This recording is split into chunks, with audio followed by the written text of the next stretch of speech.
Hey queens, welcome back to my channel. For today's video we have this eye look. I got so inspired off just going on Pinterest and looking up pretty bold colors. You guys know summer is coming to an end and it's almost time for that fall season, so those fall looks will be rolling out soon. But before I got into that, I definitely wanted to go in and try something with a lot of color, and I can honestly say I'm obsessed. Enough of that chit chat, let's get into it.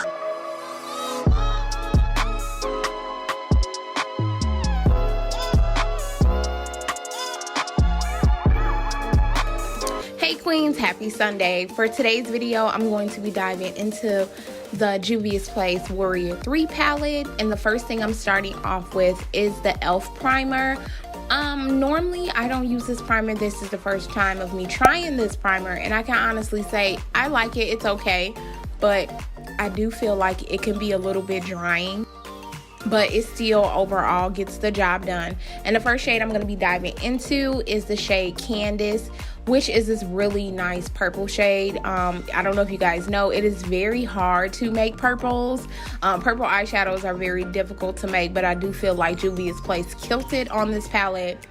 The purple shade is very pigmented, and I am just patting this shade onto the outer corner and sweeping it into my inner corner, if that makes sense. So yeah, I'm just patting it on the outer corner and sweeping it on the inner corner.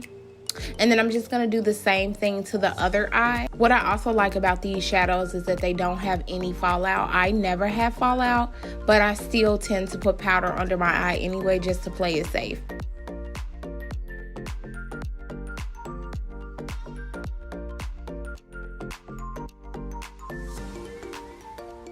And then the next shade I'm going to go in with is going to be from the Norvina palette, and it is going to be the A5 shade, which is this really bright pink shade. When I first got this palette, I really wasn't into it. I don't know what it was, but now I'm really into it after using it for a while, and I am just packing that shade on top of that purple shade, and I'm just gonna go back and blend it out at a later time. So I've already did one eye and I've already cut my crease, and it takes me a long time to cut my crease just because I want them to be as even as possible. And I'm just using my P. Louise base in number 2 to cut my crease. And the first shade I'm going back in is with the A5 shade, and I am just packing that shade into my inner corner. These mattes are like really pigmented. This is an all matte look. I don't have any shimmer. I didn't want any shimmer for this eye look. I just wanted to use all mattes.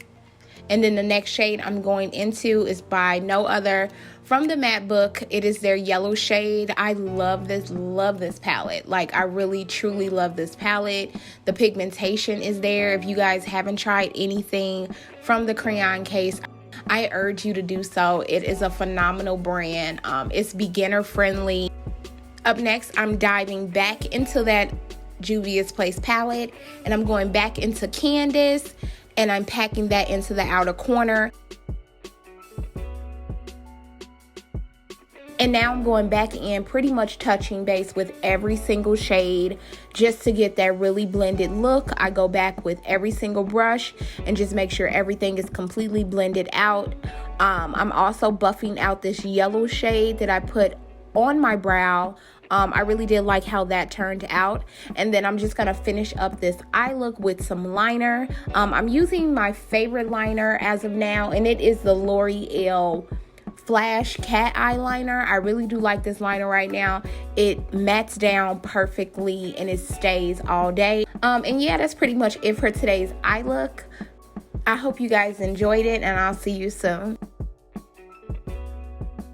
Okay, so that's pretty much it for this eye look. I hope you guys loved it. Don't forget, I have a giveaway going on my channel. The month is almost over, so I definitely want to make sure you guys get your comments in. Tell me what you liked about this look. Tell me what are your favorite colors to rock as far as eyeshadow goes, or clothes, or whatever. And I want to thank you guys for watching, and I'll see you guys soon in another video. Bye.